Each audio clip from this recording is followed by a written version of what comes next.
बिस्मिल्लाहिर्रहमानिर्रहीम। अस्सलाम वालेकुम स्टूडेंट्स, कैसे हैं आप सब। उम्मीद करती हूँ आप सब बिल्कुल खैरियत से होंगे।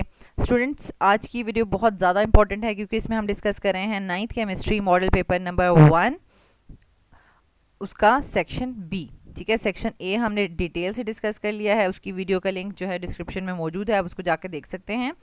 और वहाँ पर मैंने आपको एक चीज़ बताई थी कि यानी आप ऑब्जेक्टिव इसका सेक्शन जो ए है उसमें आप नोट करें ऑब्जेक्टिव नंबर 1, 2 एंड 4 ये थोड़े से कॉन्सेप्चुअल हैं। ठीक है, बहुत ज़्यादा नहीं, लेकिन ये है कि डायरेक्ट नहीं पूछे गए हुए, थोड़ा सा इसमें आपने सोचना है और उसके बाद आंसर करना है। बाकी इसके अलावा बाकी तमाम सिंपल जो है वो डायरेक्ट क्वेश्चंस पूछे गए थे। ठीक है, तो अगर आपने इस तरीके से मॉडल पेपर्स और पास्ट पेपर्स की बहुत अच्छी प्रिपरेशन की तो आप जो है ऑब्जेक्टिव में भी फुल मार्क्स ले सकते हैं। तो स्टूडेंट्स, अब हम स्टार्ट करते हैं सेक्शन बी। तो स्टूडेंट्स, सेक्शन बी में आपने 15 में से 11 क्वेश्चंस अटैम्प्ट करने होते हैं। तो यहाँ पर हम स्टार्ट करते हैं question number 1, calculate the number of molecules in 4.5 moles of carbon dioxide. तो आपने चैप्टर 1 डिटेल से मैंने अपलोड किया हुआ है, किसी को अगर न्यूमेरिकल्स में ज़्यादा प्रॉब्लम है तो वो वहाँ से फुल वीडियोस भी देख सकते हैं, लेकिन यहाँ पर मैं आपको सिंपल बताऊँ कि देखें, नंबर ऑफ मॉलिक्यूल्स आपसे पूछें, आपने नंबर ऑफ मॉलिक्यूल्स का फॉर्मूला लगाना है, मोल्स दिए हुए हैं। ठीक है, तो ये बहुत ईजीली आप इसको सॉल्व कर सकते हैं। यहाँ पर देखें, number of molecules is equals to number of moles into Avogadro's number. देखें, मोल्स दिए हैं, एवोगाड्रो से मल्टीप्लाई करें। तो ये कुछ ऐसे क्वेश्चंस होते हैं जो बिल्कुल डायरेक्ट करने होते हैं, इसमें आपको कुछ भी कन्वर्ट भी नहीं करना होता। लेकिन यहाँ पर एक चीज़ नोट कीजिएगा कि अगर आप साथ यूनिट नहीं लिखेंगे, जैसे यहाँ पर लिखा हुआ है मॉलिक्यूल्स, ठीक है, क्योंकि आप क्या फाइंड आउट करें, नंबर ऑफ मॉलिक्यूल्स, तो एंड पे आपने बताना है कि 2.71 × 10⁻29 मॉलिक्यूल्स। ठीक है, तो अगर मॉलिक्यूल्स नहीं लिखेंगे तो आपके 0.5 मार्क्स जो हैं वो डिडक्ट हो जाएंगे, क्योंकि यहाँ पर अगर आप चेक कर लें तो आपको रूब्रिक्स जो कि फेडरल बोर्ड की वेबसाइट पे अपलोडेड हैं लास्ट ईयर के, ठीक है, उसमें उन्होंने बताया कि हम किस तरह से कैलकुलेशन करते हैं कि अगर कोई न्यूमेरिकल है और उसमें स्टूडेंट क्या करता है, करेक्ट कैलकुलेशन करता है, ठीक है, तो उसको 2 मार्क्स मिलते हैं, और करेक्ट आंसर के विद यूनिट 1 मार्क्स मिलते हैं, तो टोटल 3 मार्क्स मिल जाते हैं। ठीक है, लेकिन अगर वो उसकी कैलकुलेशंस में थोड़ी मिस्टेक है तो पार्शली करेक्ट कैलकुलेशंस जो होंगी उनका उसका 1 नंबर मिलेगा, ठीक है, 2 में से। और अगर उन्होंने मतलब स्टूडेंट ने आंसर ठीक लिखा है लेकिन साथ यूनिट नहीं लिखा तो 1 में से 0.5 मार्क्स मिलेंगे। ठीक है, और अगर रॉन्ग कैलकुलेशन और रॉन्ग आंसर है तो 0 मार्क्स मिलेंगे। तो यहाँ से आपको आइडिया हो जाना चाहिए कि अगर आप यूनिट नहीं लिखेंगे तो आपके 0.5 मार्क्स डिडक्ट होंगे। ठीक है, नेक्स्ट जाते हैं। नेक्स्ट क्वेश्चन में, draw Bohr's atomic model for potassium indicating the location of electron, proton and neutron. बहुत ही सिंपल और इजी क्वेश्चन है, बहुत से पास्ट पेपर्स में भी ये क्वेश्चन पूछा गया है। तो आपने सबसे पहले क्या करना है, जो आपको दिया हुआ है पोटेशियम, ठीक है, उसका ये जो एटॉमिक नंबर और एटॉमिक मास है, ठीक है, इससे आपने नंबर ऑफ इलेक्ट्रॉन्स, प्रोटॉन्स और न्यूट्रॉन्स फाइंड आउट कर लेने हैं। ठीक है, जो नंबर ऑफ एटॉमिक नंबर होता है वो क्या होता है, नंबर ऑफ प्रोटॉन्स। ठीक है, ये हमने लिख लिया 19, और जो नंबर ऑफ प्रोटॉन्स होते हैं वो इक्वल होते हैं नंबर ऑफ इलेक्ट्रॉन्स के। ठीक है, वो भी 19 हो जाएंगे। और अगर हमने न्यूट्रॉन फाइंड आउट करने हैं तो वो कैसे हम फाइंड आउट करेंगे, एटॉमिक मास यानी 39 माइनस एटॉमिक नंबर। ठीक है, 39 माइनस 19 तो 20 आ जाएगा। तो ये देखें, सिंपली आपने इसको इस तरह से ड्रॉ करना है। सिर्फ एक चीज़ का आपने ध्यान रखना है कि आपके पास जो फर्स्ट ऑर्बिट में जो है वो 2 इलेक्ट्रॉन्स आएंगे, सेकंड में 8 आएंगे, फिर थर्ड में 8 आएंगे, और फिर फोर्थ में जितने भी आपके पास बच जाएंगे वो आते जाएंगे। ठीक है, अच्छा, तो जैसे कि अब यहाँ पर टोटल 19 इलेक्ट्रॉन्स हैं। ठीक है, फर्स्ट वाले में 2 इलेक्ट्रॉन्स आ गए, दूसरे वाले में 8 आ जाएंगे, तो टोटल कितने हो जाएंगे, 10। ठीक है, अब थर्ड वाले में भी 8 आ जाएंगे, तो टोटल 3 में कितने आ जाएंगे, सॉरी यहाँ पर 10 आ जाएंगे, 18। तो यानी 3 ऑर्बिट्स में 18 इलेक्ट्रॉन्स आ चुके हैं। अब आपके पास कितने इलेक्ट्रॉन्स बच गए हैं, 1। तो लास्ट यानी 4 ऑर्बिट में कितने इलेक्ट्रॉन्स आ जाएंगे, 1। तो ये चीज़ आपने ड्रॉ करनी है। ठीक है, यानी ये डॉट्स की फॉर्म में 2, 8, 8 और लास्ट में ये 1 इलेक्ट्रॉन आपने शो करना है। तो देखिए ये कितना ईजी क्वेश्चन था, मीन्स के मुफ्त के नंबर हैं आपके लिए। नेक्स्ट आपके पास आ जाता है question number 3, calculate the mass of 1 hydrogen atom in gram. अब ये सिंपल है, आपके पास आप देखें कि आपको दिया गया क्या गया है। ठीक है, डाटा क्या दिया है, 1 हाइड्रोजन एटम। ठीक है, यानी नंबर ऑफ हाइड्रोजन एटम्स आपको दिए हैं ना, और उसमें से आपने क्या फाइंड आउट करना है, मास ऑफ हाइड्रोजन एटम। ठीक है, नंबर ऑफ हाइड्रोजन एटम्स दिए और मास ऑफ हाइड्रोजन एटम आपने फाइंड आउट करना है। तो स्टूडेंट्स, इसके लिए भी आपने सिंपल वही वाला फॉर्मूला लगाना है, नंबर ऑफ, जैसे मॉलिक्यूल्स का था, इसी तरह नंबर ऑफ मॉलिक्यूल्स हों या नंबर ऑफ एटम्स हों वो किसके इक्वल होते हैं, हमारे पास मोल्स इनटू एवोगैड्रोज नंबर, ठीक है।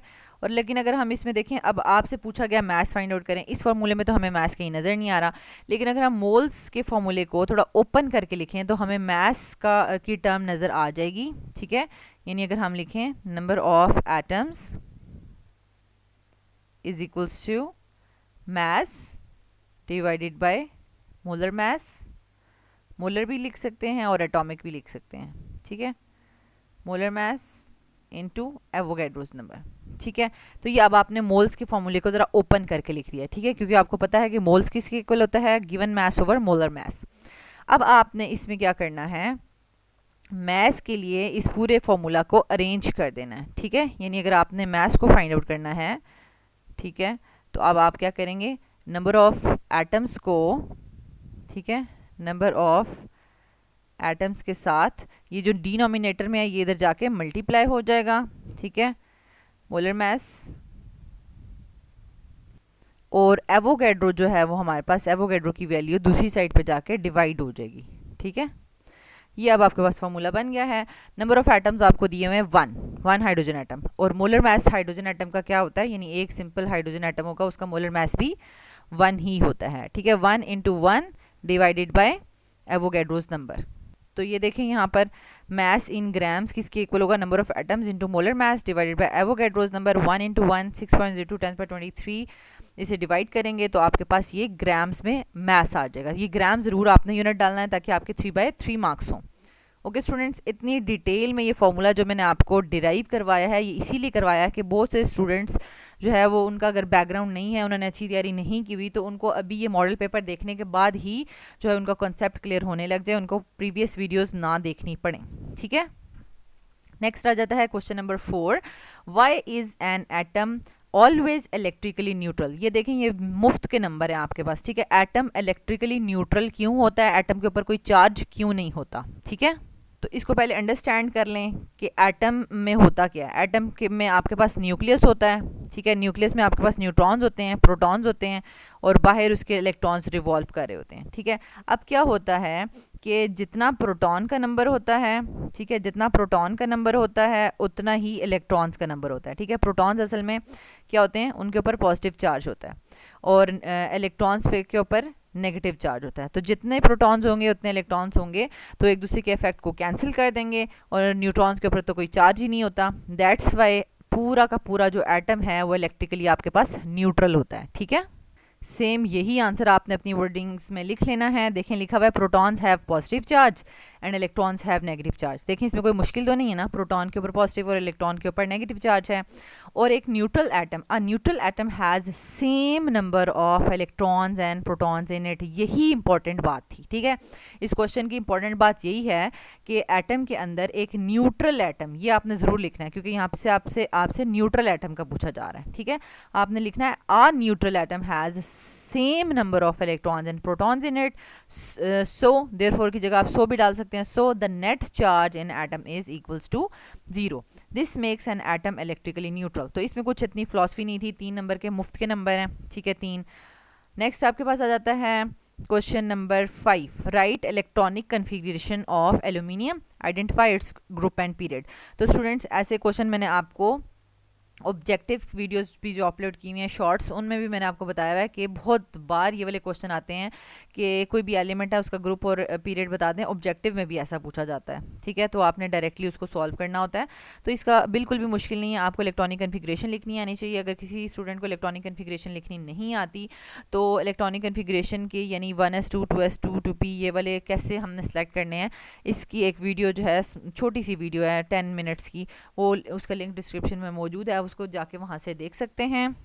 उसके अलावा आपने क्या करना है, जैसे ही आपको कोई एलिमेंट दिया जाएगा, जैसे कि अभी एल्यूमिनियम दिया है, ठीक है, 13 और 27, ठीक है, तो आपने इसका जो है वो इलेक्ट्रॉनिक कन्फिग्रेशन लिखनी है, यानी 1s 2s 2p। अब इसमें आपने इलेक्ट्रॉन्स पुट करने हैं, ठीक है, इलेक्ट्रॉन्स पुट करने हैं। पहले में 1s2, क्योंकि s में 2 ये इलेक्ट्रॉन्स आ सकते हैं, ठीक है, जैसे कि s में 2 इलेक्ट्रॉन्स आ सकते हैं, p में 6 इलेक्ट्रॉन्स आ सकते हैं, d में 10 और f में 14 आ सकते हैं, ठीक है, ये चीज़ आपने याद रखनी है। तो अब देखिए आपके पास आपने टोटल 13 इलेक्ट्रॉन्स जो हैं वो फिल करने हैं। ये 27 जो है ना वो स्टूडेंट्स को कंफ्यूज करने के लिए यहाँ पे मतलब पूरा का पूरा शो किया हुआ है एल्यूमिनियम के साथ। अब कुछ स्टूडेंट्स जो है अगर उन्होंने प्रैक्टिस नहीं की हुई तो वो ये 27 को जो है इलेक्ट्रॉन्स समझ के ना उसको फिल करने लग जाते हैं, इसलिए उनका क्वेश्चन रॉन्ग हो जाता है। ठीक है, तो ये आपने ये जो एटॉमिक नंबर गिवन है ना, एटॉमिक नंबर 13, इससे आपने, क्योंकि एटॉमिक नंबर जो है वो किसके बराबर होता है, नंबर ऑफ प्रोटॉन्स के, जो कि नंबर ऑफ इलेक्ट्रॉन्स के बराबर होता है, तो उनको आपने इलेक्ट्रॉन्स को यहाँ पर फिल करना होता है। ठीक है, तो 1s2 2s2 2p अगर हम 6 करेंगे तो हमारे पास आ जाएगा कितने इलेक्ट्रॉन्स फिल हो गए यहाँ पर 10 इलेक्ट्रॉन्स फिल हो चुके हैं। अब हमारे पास रह गए 3 इलेक्ट्रॉन्स। ठीक है, तो 2p के बाद आता है 3s। ठीक है, s में आपके पास टोटल 3 इलेक्ट्रॉन रह गए हैं, लेकिन अभी आपने 2 पुट किए हैं। ठीक है, अब s में और जगह नहीं है, अब नेक्स्ट जाएगा। ठीक है, तो अब आपके पास आ जाती है 3p।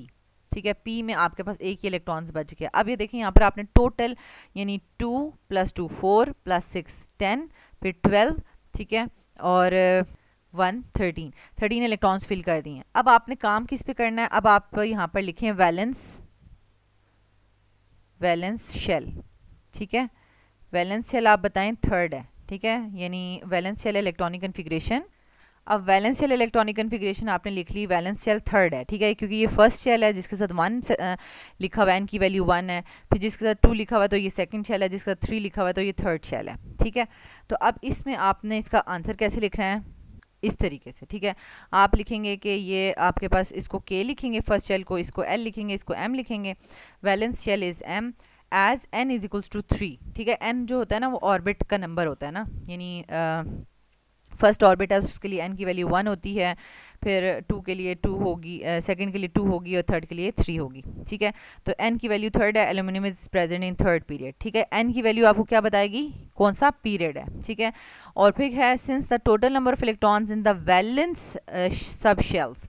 ठीक है, वैलेंस शेल में आपके पास टोटल इलेक्ट्रॉन्स कितने हैं, 2 + 1 3। ठीक है, तो it must be present in group 3a। तो अब इसकी जगह अब ये तो आप रट ही लेना, इस तरह के क्वेश्चंस आपको बहुत ज़्यादा आएंगे। अभी एल्यूमिनियम दिया है, एल्यूमिनियम की आपको प्रैक्टिस करा दी है, सोडियम पूछ लेंगे, नियॉन पूछ लेंगे, ऑक्सीजन पूछ लेंगे, सल्फर पूछ लेंगे, कुछ भी पूछ लेंगे और कहेंगे कि इसका बताएंगे पीरियड कौन सा और ग्रुप कौन सा। ठीक है, जैसे ही आपने इलेक्ट्रॉनिक कन्फिग्रेशन लिखी, ठीक है, जैसे ही आपने इलेक्ट्रॉनिक कन्फिग्रेशन लिखी आपने इसको k l m के साथ डिनोट कर देना है। फिर ये जो लास्ट में यहाँ पे 3 आपको नज़र आ रहा है तो आप लिखें वैलेंस शेल इज़ m और n की वैल्यू 3 है। ठीक है, और वो थर्ड पीरियड होगा और total number electrons in the valence shell तो वो आपके पास कितने हैं, 3। ओके, तो ये बहुत ही आसान क्वेश्चन था, मुफ्त के नंबर हैं ये। नेक्स्ट है आपके पास question number 6, define ionic bond, give one example of 2 elements forming ionic bonds.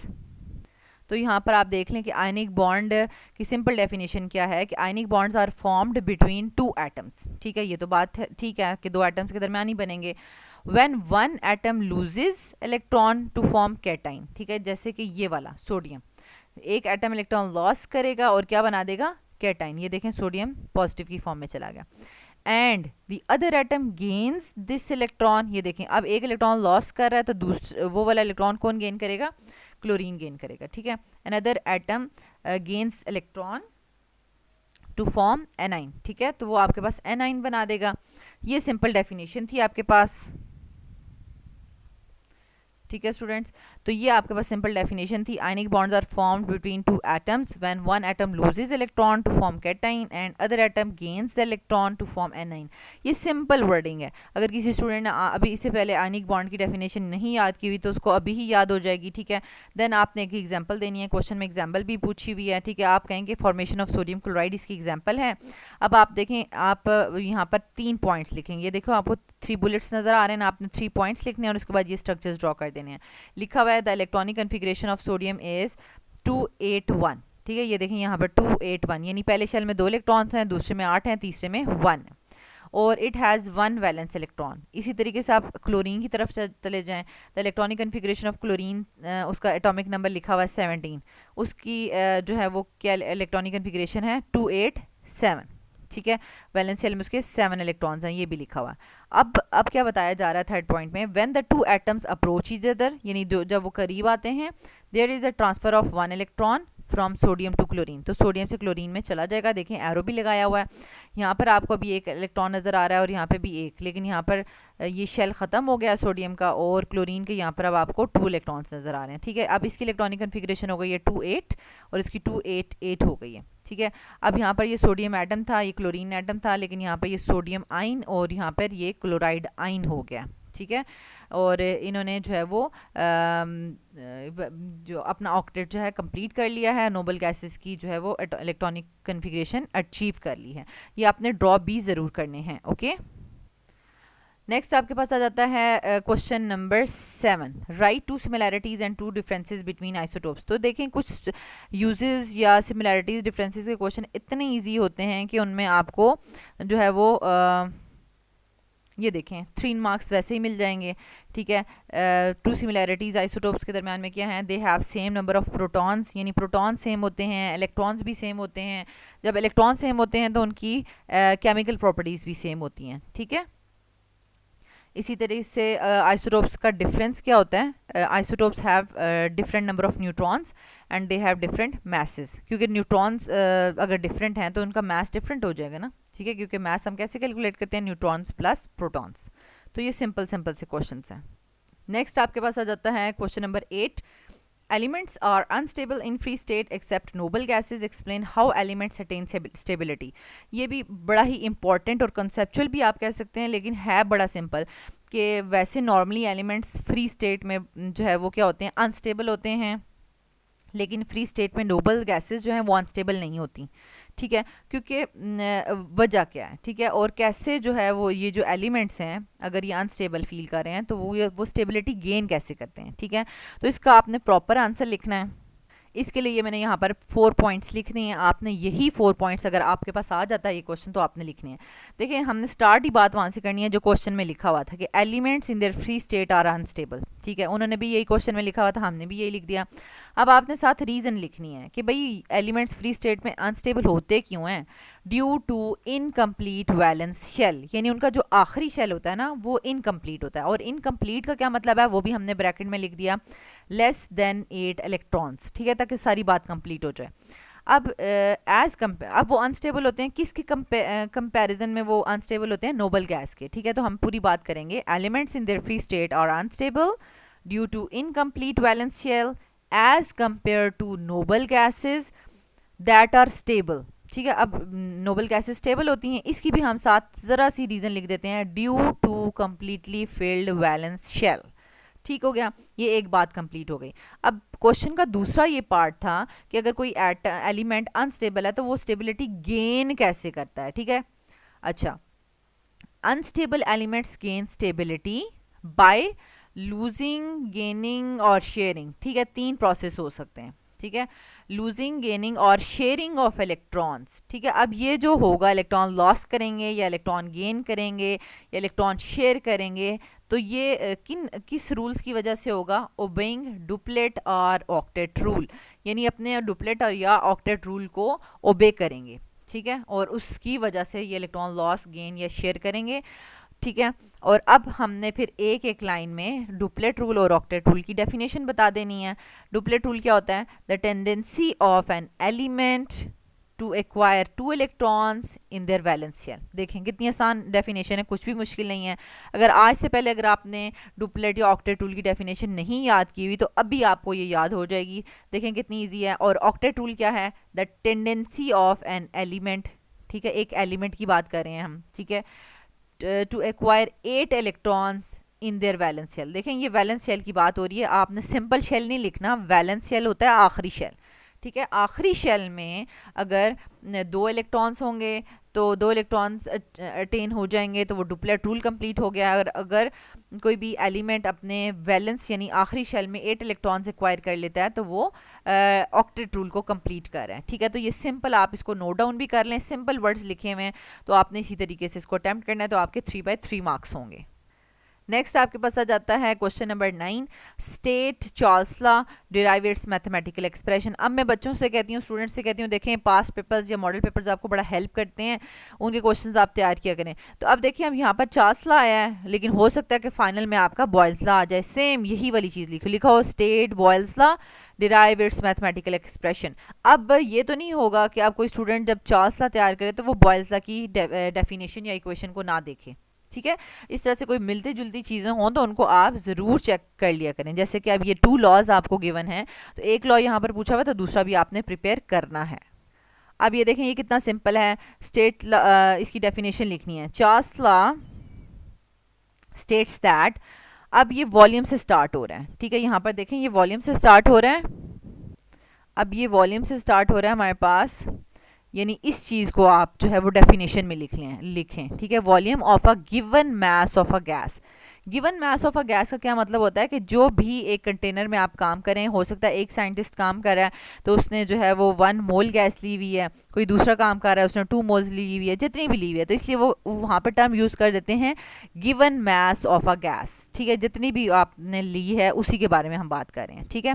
तो ये चीज़ आपने ज़रूर डेफिनेशन में लिखनी है। The volume of a given mass of a gas is directly, ये देखें, ये यहाँ पर साइन थोड़ा सा गलत हो गया, ये इन्होंने मल्टीप्लाई डाल दिया, लेकिन इसको इस तरह डालना चाहिए था, ठीक है। Directly proportional to the absolute temperature. अब यहाँ पर कुछ स्टूडेंट्स होंगे जो एब्सोल्यूट का वर्ड नहीं लगाएंगे, तो उनका ना ये डेफिनेशन पार्शली करेक्ट साबित होगी, ठीक है। मतलब वहाँ पर ना उसको वो 2 नंबर नहीं देंगे, उसको 1 नंबर देंगे कि मतलब इसने थोड़ा ना मिस्टेक कर दिया, ठीक है। तो इसलिए आपने, क्योंकि जब हम चार्ल्स लॉ की बात करें या न्यूमेरिकल्स की बात करें तो हम उसमें सिंपल टेम्परेचर नहीं पुट करते हैं, हम उसमें एब्सोल्यूट टेम्परेचर पुट करते हैं, ठीक है, जो कि केल्विन की यूनिट में होता है, ठीक है। अच्छा, तो इस चीज़ को आप नोट कीजिएगा। फिर हमारे पास क्या आ जाता है, volume of a given mass of a gas is directly proportional to the absolute temperature keeping the pressure constant, ठीक है, यानी प्रेशर इसमें कांस्टेंट होगा। अब इसी को अगर मैं आपको बॉयल्स लॉ भी यहीं पे प्रिपेयर करवा दूं तो बॉयल्स लॉ का क्या होगा, volume of a given mass of a gas is inversely proportional to the pressure keeping the absolute temperature constant, ठीक है। ये देखें, मैंने आपको यहाँ पर बॉयल्स लॉ भी जो है वो प्रिपेयर करवा दिया है। बाकी आपने इसकी जो है वो प्रोपोर्शनैलिटी का साइन हटाते हैं, ठीक है, प्रोपोर्शनैलिटी का साइन हटा के तो इक्वालिटी का लगाते हैं और आपके पास कांस्टेंट आ जाता है, ठीक है। कांस्टेंट को अगर आप राइट साइड पे रखेंगे तो ये v by T is equals to K आ जाएगा, ठीक है। ये देखें, ये हमने यहाँ पर कर लिया। अब ये v1 bye t1 is equals to के, ये फर्स्ट कंडीशन है, फिर ये सेकंड कंडीशन है। तो k और k जब इक्वल है तो ये दोनों एक दूसरे के इक्वल लिखे जा सकते हैं, ठीक है। तो ये भी देखें 3 मार्क्स का कितना सिंपल और छोटा सा क्वेश्चन था जो आप इजीली सॉल्व कर सकते हैं। नेक्स्ट हमारे पास आ जाता है question number 10, how does the change in temperature effect the vapour pressure of a liquid show with the help of a graph, यानी ग्राफ भी आपने शो करना है। अब यहाँ पर मॉडल पेपर सोल्यूशन में ग्राफ यहाँ पर पुट करना ये मतलब मिस हो गया है, नहीं पुट किया, लेकिन आपने ग्राफ भी यहाँ पर शो करना है। मैं आपको बताती हूँ कैसे करना है। How does the change in temperature affect the vapour pressure, यानी जब आप टेम्परेचर चेंज करेंगे, फॉर एग्जांपल आपने एक बीकर लिया हुआ है, कुछ लिया हुआ है, उसको आपने हॉट प्लेट के ऊपर रखा हुआ है, उसको गर्म करें या बर्नर के ऊपर रखा हुआ है, उसको गर्म करें, उसका टेम्परेचर आप चेंज कर रहे हैं, तो उसके वेपर प्रेशर के ऊपर क्या इफेक्ट पड़ रहा है, ठीक है। और ये चीज़ आपने ग्राफ के साथ भी बतानी है। तो यहाँ पर देखें, vapour pressure is directly related to temperature. पहले तो हमने उन्हीं के क्वेश्चन में से एक लाइन ले ली, देखें इसमें इन्होंने 2 टर्म्स बताई हुई थी, ठीक है, वेपर प्रेशर और टेम्परेचर, ठीक है। तो वहीं से हमने एक टर्म ले ली कि वेपर प्रेशर जो है वो डायरेक्टली किस चीज़ से रिलेट होता है, टेम्परेचर से। ऑब्वियसली बात है, क्योंकि जब आपके पास कोई लिक्विड होगा, ठीक है, उसको आप हीट कर रहे हैं, उसका टेम्परेचर इंक्रीज़ कर रहे हैं, ठीक है। टेम्परेचर इंक्रीज़ करने से क्या होगा, उसकी जो मॉलिक्यूल्स हैं उनकी काइनेटिक एनर्जी क्या करेगी, इंक्रीज़ करेगी, और उनकी इंटरमॉलिक्यूलर फोर्सेस जो हैं वो क्या करेंगी, डिक्रीज़ करेंगी, ठीक है। यानी टेम्परेचर इंक्रीज करने के ये 2 मतलब ये 2 इफेक्ट होंगे, ठीक है। और उससे क्या होगा कि जब बहुत तेज़ी से काइनेटिक एनर्जी इंक्रीज होने का मतलब है कि मॉलिक्यूल्स बहुत तेज़ी से मूव करना शुरू कर देंगे। जब आप टेम्परेचर बढ़ाएंगे बहुत तेज़ी से मूव करना शुरू कर देंगे, और उनके जो आपस में बॉन्डिंग होंगी, फोर्सेज होंगी जिन्होंने आपस में बॉन्ड किया होगा, तो वो वीक हो जाएंगी और वो क्या करेंगे, एकदम मतलब किस में कन्वर्ट हो जाएंगे, इवेपोरेट कर जाएंगे, वेपर फेज में चल जाएंगे। जो लिक्विड आप ले रहे हैं, उसको हीट कर रहे हैं, तो वो किस फॉर्म में चला जाएगा? वेपर फॉर्म में चला जाएगा। ठीक है, क्या चीज़ इंक्रीज हो गई? इवेपोरेशन इंक्रीज हो जाएगी। जब इवेपोरेशन इंक्रीज हो जाएगी तो ऑब्वियसली बात है कि वेपर्स, जब वेपर ज़्यादा बनेंगे तो वेपर प्रेशर भी ज़्यादा होगा। ठीक है, तो यहाँ से आपको ये कॉन्सेप्ट बिल्कुल अच्छे से समझ आ गया कि आपने किस तरह से इसको अटैम्प्ट करना है। आपने लिखना है कि vapour pressure is directly related to the temperature. Vapour pressure increase होता है बाय इंक्रीजिंग द टेम्परेचर, क्योंकि उससे क्या चीज़ इंक्रीज हो रही है? इवेपोरेशन। ठीक है, जब हम टेम्परेचर इंक्रीज करेंगे तो वेपर प्रेशर इंक्रीज होता है बिकॉज इवेपोरेशन इंक्रीज हो रही है। ठीक है, इवेपोरेशन इंक्रीज हो रही है, उससे वेपर प्रेशर वेपर्स बन रहे हैं। ठीक हो गया। अब मैं इसको बता देती हूँ कि इसको आपने ग्राफ कैसे बनाना है। इसका ग्राफ आपने इस तरह से बनाना है। वैसे तो यहाँ पर ये chloroform, ethanol, water, ethanoic acid, इन सब का बना हुआ है, लेकिन अगर आप सिंपल वाटर और एथेनॉल का ही बना लें, ठीक है, यानी वाटर का यहाँ पर हमने क्या लिया हुआ है कि वाई एक्सिस पे हम क्या लेंगे? वेपर प्रेशर किलो पास्कल में। ठीक है, वेपर प्रेशर किलो पास्कल में, और एक्स एक्सिस पे हम लेंगे टेम्परेचर डिग्री सेंटीग्रेड में। ठीक हो गया। तो ये चीज़ हमें ये बता रही है कि फॉर एग्जांपल अगर हमने एक वाटर लिया है, ठीक है, वाटर अगर हम समझे उसका रूम टेम्परेचर पे अगर हम बात करते हैं, ठीक है, रूम टेम्परेचर पे यानी यहाँ से 25 से यहाँ से, ठीक है, तो अगर हम उसका टेम्परेचर बढ़ाते जा रहे हैं 40 60, ठीक है, तो उसका वेपर प्रेशर क्या होता जा रहा है? बढ़ता जा रहा है, बढ़ता जा रहा है। ठीक है, अब एक टाइम आएगा यानी 100 डिग्री सेंटीग्रेड पे उसका वेपर प्रेशर जो है वो किसके बराबर हो जाएगा? 101.325 किलो पास्कल, जो कि एक्सटर्नल एटमॉस्फेरिक प्रेशर है। ठीक है, यानी 1 ATM के बराबर हो जाएगा, यानी इसकी वैल्यू जो है वो 1 ATM के बराबर है। ठीक है, ATM, और लिक्विड जो है वो बॉईल करने लग जाएगा। ठीक है, जब भी जो लिक्विड का वेपर प्रेशर है वो एक्सटर्नल वेपर प्रेशर, यानी ये वाली जो लाइन है ना हमारे पास, ये वाली, ठीक है, ये हमारे पास 101.325 किलो पास्कल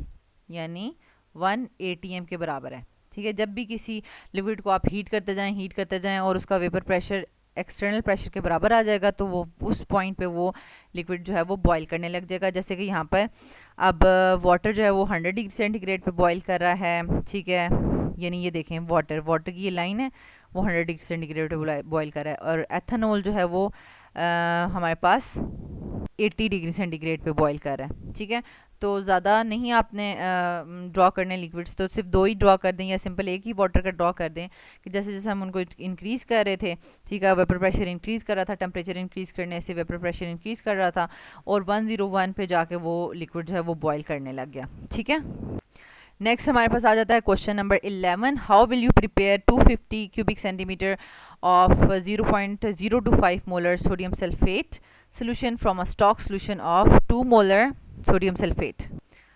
ये बहुत सिंपल है स्टूडेंट्स, लेकिन यहाँ पर देखें मोलैरिटी हमारे पास किस यूनिट में होती है? Moles per DM cube. ठीक है, दैट्स वाई ये सीएम क्यूब को जो है वो आपने चेंज भी करना है यूनिट्स। ठीक है, सीएम क्यूब से डीएम क्यूब में चेंज करने हैं।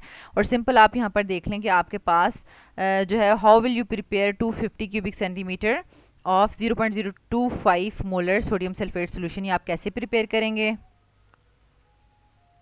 यहाँ पर इसको पहले आप अंडरस्टैंड कर लें कि अगर आपने ये एक 250 क्यूबिक सेंटीमीटर वाली फ्लास्क ली हुई है, क्योंकि हर फ्लास्क जो है उसका अपना साइज़ होता है, कोई 250 वाली होती है, कोई 500, कोई 1 DM क्यूब, ठीक है, या 1000 क्यूबिक सेंटीमीटर, तो ये हमने 250 वाली ले ली है। ठीक है, इतना सोल्यूशन आपने प्रिपेयर करना है, यहाँ तक जहाँ तक मार्क लगा हुआ ना इतना आपने प्रिपेयर करना है, लेकिन उसकी मोलैरिटी कितनी होनी चाहिए? 0.025 मोलर होनी चाहिए। ठीक है, अब आपके पास जो है वो एक जो है वो पड़ी हुई है, बॉटल पड़ी हुई है जिसमें स्टॉक सोल्यूशन है। ठीक है, स्टॉक सोल्यूशन वाली बॉटल्स पड़ी हुई हैं, उसमें बहुत ज़्यादा कंसनट्रेटेड जो है वो सोडियम सल्फेट सोल्यूशन पड़ा हुआ है, और उसकी मोलैरिटी है जी 2 मोलर। ठीक है, 2 मोलर वाला सोल्यूशन उसमें पड़ा हुआ है। अब आपको नहीं पता कि यहाँ से हमने कितना जो है वो सोल्यूशन इसमें डालना है, कितना डालना है, और उसमें बाकी हमने जो है वो क्या डालना है? वाटर डालना है, क्योंकि हमने उसकी मोलैरिटी कम करनी है ना।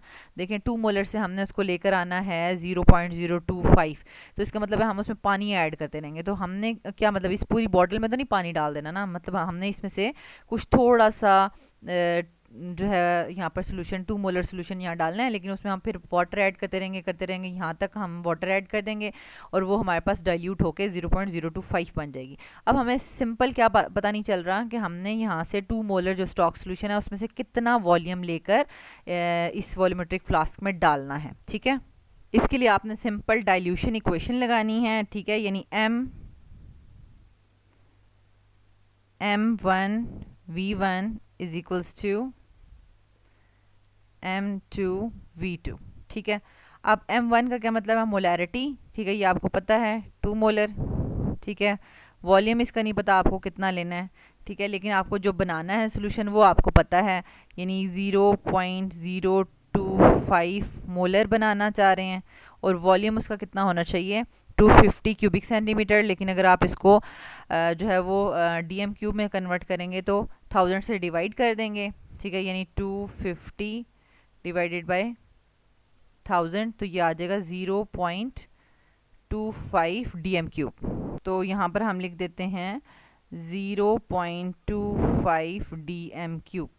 ठीक है, अब यहाँ पर आपको आइडिया हो जाएगा कि कितना वॉल्यूम हमने लेना है। ठीक है, आंसर आ जाएगा V1 इज इक्वल्स टू, अब आप 0.025 को 0.25 के साथ मल्टीप्लाई करें और उसको 2 से डिवाइड करें। ठीक है, मोलैरिटी जो है उसको हम उससे डिवाइड कर देंगे।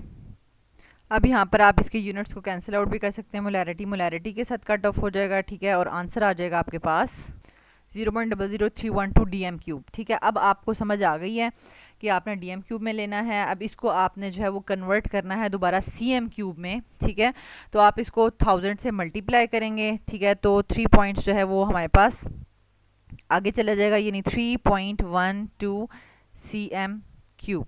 ठीक है, इसको हमने 1000 से मल्टीप्लाई किया है तो 3.12 CM क्यूब हमने लेना है। अब हमें पता चल गया कि ये स्टॉक सोल्यूशन में से हमने इसमें वॉल्यूमेट्रिक फ्लास्क में कितना डाला, 3.12 CM क्यूब हमने स्टॉक सोल्यूशन लिया और उसमें बाकी जो है हमने वाटर ऐड कर दिया। बाकी वाटर ऐड करना है टिल 250।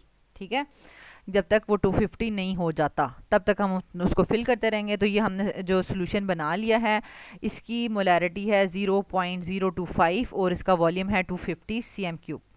तो ये देखें यहाँ पर आपने ये पूरा का पूरा सॉल्व भी किया हुआ। मैंने आपको अच्छे से समझा भी दिया कि आपको कोई भी और अब सोल्यूशन प्रिपेयर करने के लिए कहा जाए तो आप इजीली प्रिपेयर कर लेंगे। एट द एंड ये लाइन ज़रूर लिखनी है आपने, जब आपके पास ये आंसर आ जाएगा 3.12 CM क्यूब, तो आपने लिखना है if so we will put, या फिर हम ये लिख सकते हैं so we will take 3.12 CM cube of stock solution and will dilute it up to 250 CM cube. और मतलब उसमें डाइल्यूट इट का मतलब होगा कि हमने उसको पानी डालते रहना है जब तक वो पूरा 250 तक नहीं आ जाता, जहाँ तक मार्क लगा होता है वॉल्यूमेट्रिक फ्लास्क में वहाँ तक उसको हमने फिल करना है। ठीक है, ये लाइन अगर कोई स्टूडेंट नहीं लिखेगा तो उसका जो है वो 0.5 या 1 मार्क्स डिडक्ट होंगे, क्योंकि यही चीज़ बताती है कि आपने जो है वो सोल्यूशन प्रिपेयर करने के लिए कितना लिया है वॉल्यूम। ठीक है, नेक्स्ट आपके पास आ जाता है identify the oxidising and reducing agents in the following reaction with reason. तो स्टूडेंट्स ये भी बहुत ही इजी जो है वो आपके पास क्वेश्चंस होते हैं, जिसमें आपने सबसे पहले जो भी आपको क्वेश्चंस दी होती हैं उनके आपने ऑक्सीडेशन स्टेट्स लिखने होते हैं। ठीक है, तो ऑक्सीडेशन स्टेट लिख लिया, उसके बाद जो भी इसमें से आपको एटम या एलिमेंट नज़र आ रहा है जो कि ऑक्सीडाइज हो रहा है, खुद ऑक्सीडाइज हो रहा होगा तो वो रिड्यूसिंग एजेंट बिहेव करेगा, और ख़ुद रिड्यूस हो रहा होगा तो वो ऑक्सीडाइजिंग एजेंट बिहेव करेगा। तो हम इसको यहाँ पर इसको सॉल्व कर लेते हैं। सबसे पहले तो स्टूडेंट्स आपको इनकी ऑक्सीडेशन स्टेट्स लिखनी आनी चाहिए। अगर किसी स्टूडेंट को ऑक्सीडेशन स्टेट लिखनी नहीं आती तो एक वीडियो मैंने बनाई हुई है 10 to 15 मिनट्स की, उसको आप जाके देख सकते हैं, डिस्क्रिप्शन में उसका लिंक है।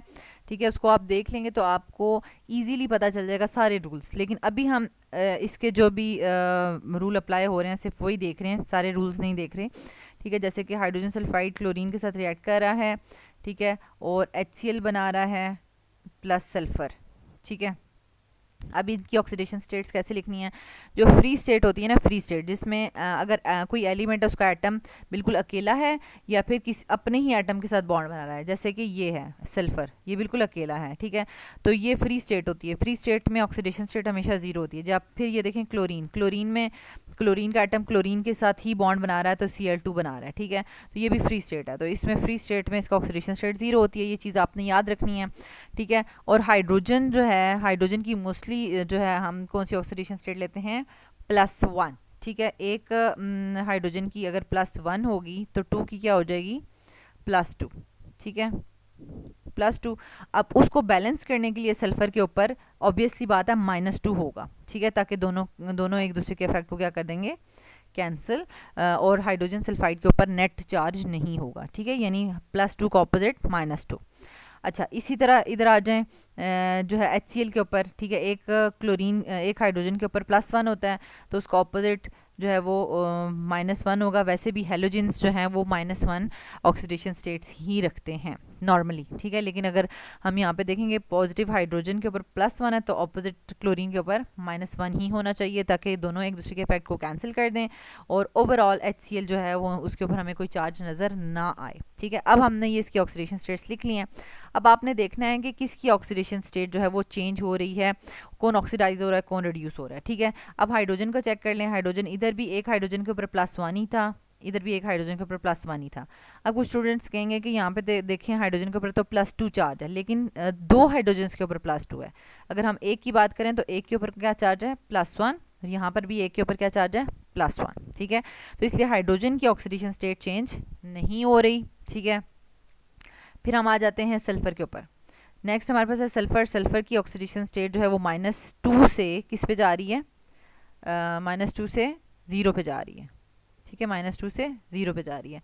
तो ये क्या कर रहा है, इलेक्ट्रॉन लॉस कर रहा है। मींस -2 का मतलब है कि किसी के इलेक्ट्रॉन लिए हुए हैं, ठीक है, एक्स्ट्रा किसी के लिए हुए हैं, और जब वो दे देंगे तो यहाँ पर 0 चार्ज आ जाएगा। तो यहाँ पर हम लिखेंगे 2 इलेक्ट्रॉन्स लॉस, ठीक है, यानी -2 लिखा हुआ है मैंने, माइनस, या फिर माइनस नहीं लिखना तो ना लिखें, ठीक है, उसकी जगह हम सिंपल भी लिख सकते हैं कि 2 इलेक्ट्रॉन्स लॉस हो रहे हैं, ठीक है, यानी ये माइनस नहीं लिखना तो ना लिखें, यानी 2 इलेक्ट्रॉन यहाँ पे लॉस हो रहे हैं, ठीक है।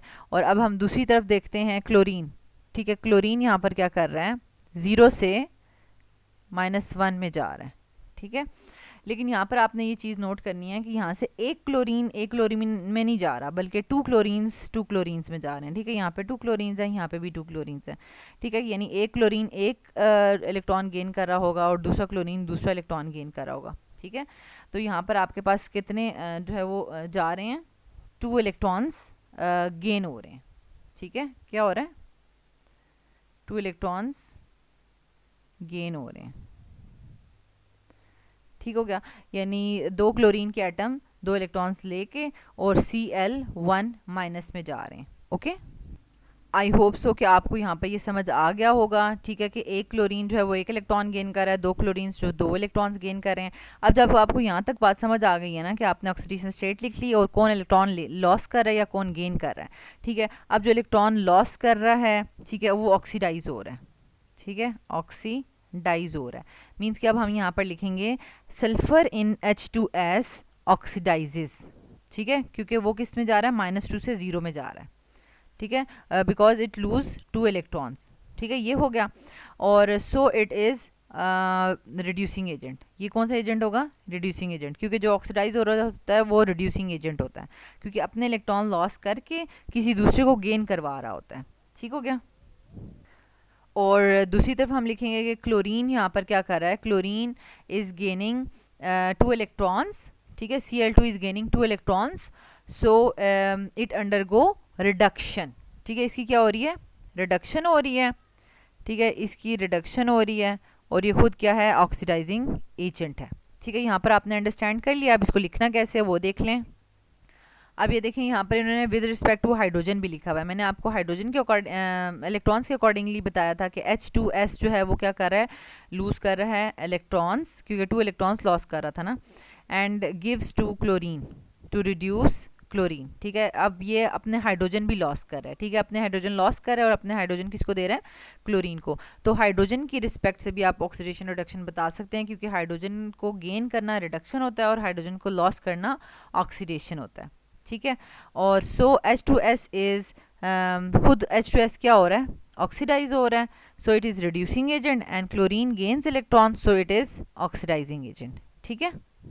तो स्टूडेंट्स यहाँ पर आप शॉर्ट में भी इस तरह से लिख सकते हैं, ऑक्सीडेशन स्टेट्स आप इक्वेशन पे लगा लें, फिर आप H2S का बताएं कि ये लूज़ कर रहा है हाइड्रोजन और ये लूज़ कर रहा है 2 इलेक्ट्रॉन्स।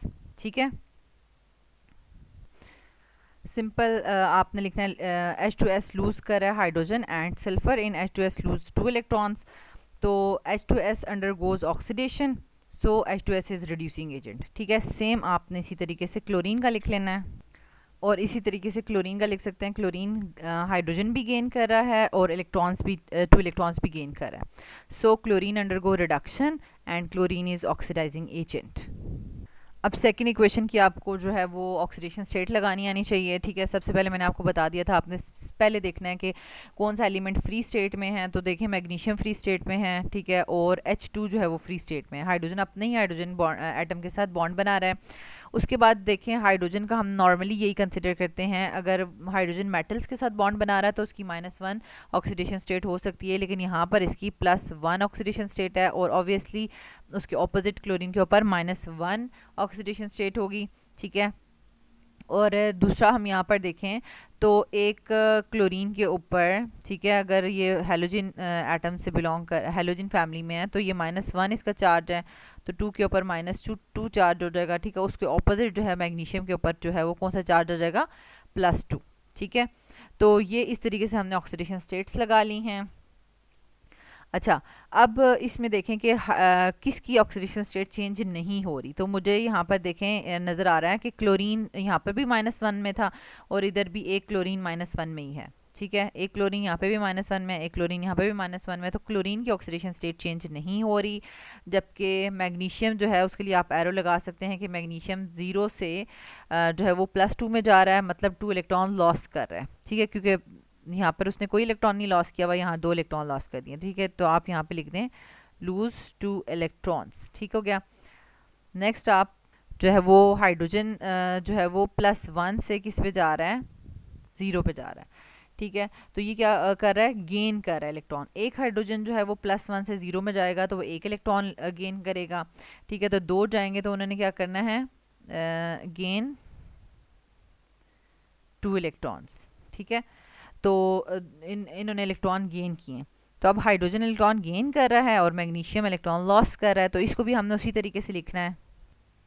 तो यहाँ पर आप देख सकते हैं कि मैग्नीशियम, सिंपल हमने यहाँ लिखा कि magnesium lose 2 electrons, so magnesium undergo oxidation and magnesium is reducing agent. ठीक है, कुछ लंबी चौड़ी यहाँ पर आपने मतलब कहानियाँ नहीं लिखनी, सिंपल टू द पॉइंट बात लिखनी है। और इसी तरह HCl का आप बताएंगे।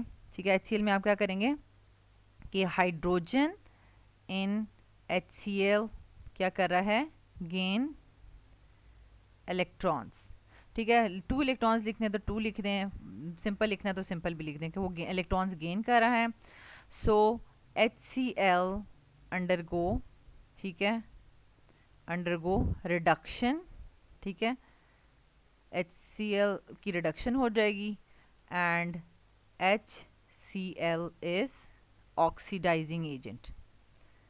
ठीक है, ऑक्सीडाइजिंग एजेंट। तो अब इसमें देखें कुछ भी रटे वाली बातें नहीं है, स्टूडेंट्स को ये ऑक्सीडेशन स्टेट्स ही नहीं लगानी आ रही होती, तो फिर जब उनको ऑक्सीडेशन स्टेट्स नहीं लगानी आ रही तो ये नहीं पता होता कि कौन ऑक्सीडेशन कर रहा है कौन रिडक्शन कर रहा है। ठीक है, तो जब ऑक्सीडेशन रिडक्शन समझ आ गई तो उससे आप जो है वो उसका ऑपोजिट होता है रिड्यूसिंग एंड ऑक्सीडाइजिंग एजेंट। देखें मैग्नीशियम की ऑक्सीडेशन हो रही है तो वो रिड्यूसिंग एजेंट है, और HCl की रिडक्शन हो रही है तो वो ऑक्सीडाइजिंग एजेंट है। ठीक है, देन हमारे पास आ जाता है question number 13, define corrosion, how is corrosion prevented by cathodic protection. ये देखें कितना सिंपल सा और 2-3 लाइंस का क्वेश्चन है। कोरोजन होती क्या है, corrosion is a slow and continuous eating away of a metal, means के कोरोजन का हम कह रहे हैं कि जैसे मेटल जो है ना वो कोरोड हो रही है, ख़त्म हो रही है। ठीक है, वो continuous eating away of a metal by surrounding medium, यानी अगर हमने कोई लोहा शोहा बाय रख दिया है, कोई और मेटल रख दिया है, वैसे हमारे जहन में यही होता है कि लोहे कोई जंग लगता है। ठीक है, अदर मेटल्स भी कोरोड हो सकती हैं। अब यहाँ पर अगर हमने लोहा बाय रखा हुआ है तो उसकी अगर कोरोजन हो रही है तो उसके लिए हम स्पेसिफिक टर्म यूज़ करते हैं, रस्टिंग। ये देखें corrosion is general term and corrosion of iron is called rusting. ठीक हो गया। यानी अगर हम उसका सराउंडिंग इन्वायरमेंट कैसा है, सराउंडिंग मीडियम कैसा है, अगर हमने उसको बाहर रखा हुआ है, मॉइस्चर और एयर में जो ऑक्सीजन है वो मिलकर उसको जो है वो ख़त्म कर रहे हैं, ठीक है, ईट कर रहे हैं, तो आहिस्ता आहिस्ता वो चीज़ आपको ख़त्म होती हुई नज़र आती है। और उसको प्रिवेंट कैसे कर सकते हैं? Cathodic protection is the process in which metal that is to be protected from corrosion is made cathode. अब कैथोडिक प्रोटेक्शन है तो उसको हम कैथोड बना देते हैं, जिसको हमने जिसको बचाना होता है, ठीक है, and is connected to the metal such as magnesium और एल्यूमिनियम। तो स्टूडेंट्स ये आप सिंपल सी डायग्राम भी इसमें बना सकते हैं अगर बना लें। जैसे ये एक पाइप लाइन है जिसको हमने कोरोड होने से बचाना है, ठीक है, जो कि आयरन की बनी हुई है, ठीक है, उसको हमने क्या बना दिया है? कैथोड बना दिया है। स्टूडेंट्स यहाँ पर आप सिंपल जो है वो कैथोडिक प्रोटेक्शन की सिंपल सी जो डायग्राम खुद भी बना सकते हैं। सिंपल आपने क्या करना है, ठीक है, इस तरह से एक बीकर लेना है, उसमें 2 इलेक्ट्रोड्स जो हैं वो लगा देने हैं। अब ये जो इलेक्ट्रोड होगा ना, इसको हम अटैच करते हैं बैटरी के साथ, ठीक है, तो बैटरी के साथ अटैच करते हैं। तो इसका जो पॉजिटिव पार्ट होता है वो उसका इलेक्ट्रोड को एनोड कहते हैं, नेगेटिव पार्ट के साथ जिसको अटैच करते हैं वो कैथोड होता है।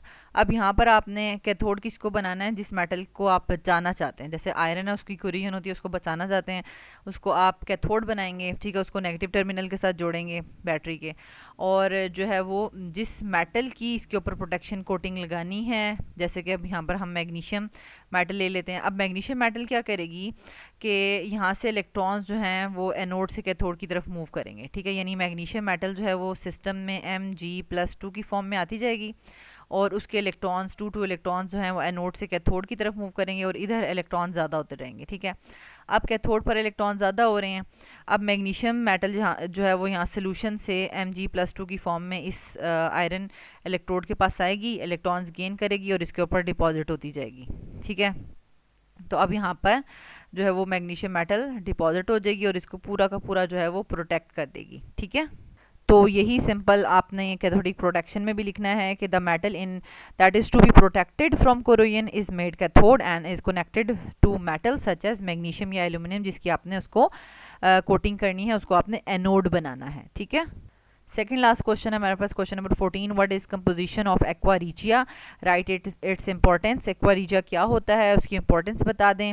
तो देखें यहाँ पर सिंपल सा ये देखिए क्वेश्चन है। अब ये वाला क्वेश्चन इतना छोटा सा, ये भी स्टूडेंट्स ने अगर याद ना किया हो तो कितना मतलब 3 मार्क्स जो हैं वो आपके जो है लॉस हो जाएंगे। एक्वारिजिया हमारे पास मिक्सचर होता है 3:1 mixture of HCl and nitric acid. अब स्टूडेंट्स को कभी कभी भूल जाता है कि भाई हम इसमें से HCl के 3 पोर्शन लेने हैं या नाइट्रिक एसिड के 3 पोर्शंस लेने हैं।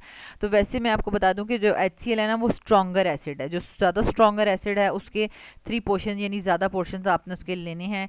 और यहाँ पर आपको ऑलरेडी जो है वो नाइट्रिक एसिड के साथ 3 नज़र आ रहा है, उसके 3 पोर्शन नहीं लेने, ठीक है। HCl के 3 पोर्शन लेने हैं और नाइट्रिक एसिड का 1 पोर्शन लेना है, उसको मिक्स करना है, तो ये आपके पास एक्वारिजिया बन जाएगा। और इसकी इंपॉर्टेंस क्या है, इसको हम कहाँ कहाँ यूज़ कर सकते हैं।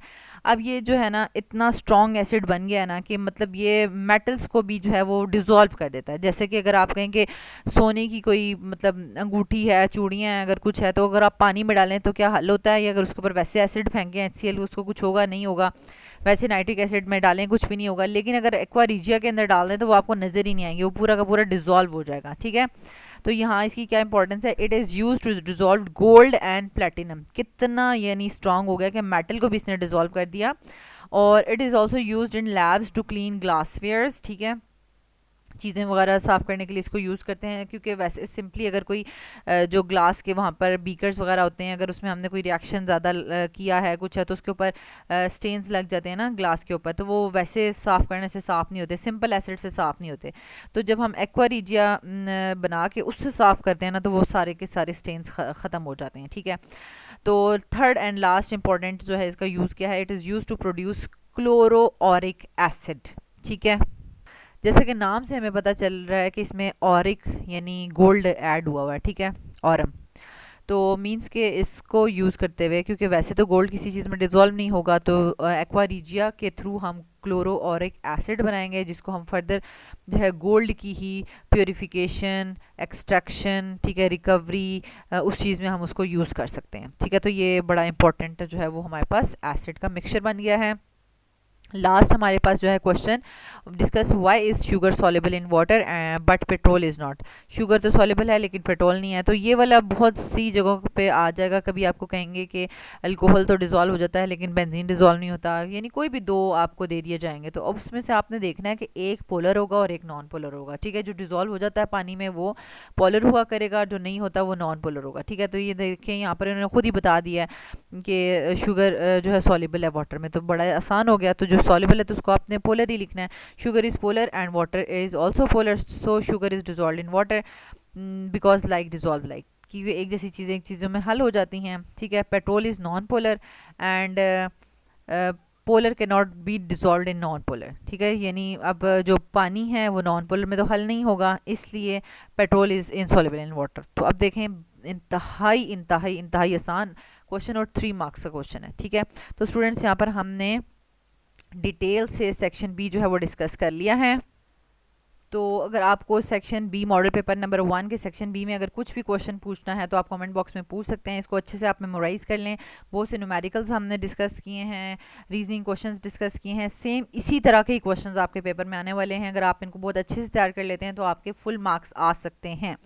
Okay students, thank you so much students for watching this video. अगर आपको ये वीडियो अच्छी लगी है तो आप इसको ज़रूर लाइक कर दें, चैनल के बटन को सब्सक्राइब कर दें और बेल के आइकन को ज़रूर प्रेस कर दें ताकि न्यू आने वाले लेक्चर्स का नोटिफिकेशन आपको मिलता रहे। And don't forget to share it with other students. Next class में नेक्स्ट लेक्चर में जो है वो हम इंशाल्लाह सेक्शन सी को डिटेल में डिस्कस करेंगे। अल्लाह ताला आपको आसानियत अता फरमाए और आसानियत तकसीम करने का शर्फ अता फरमाए। आमीन।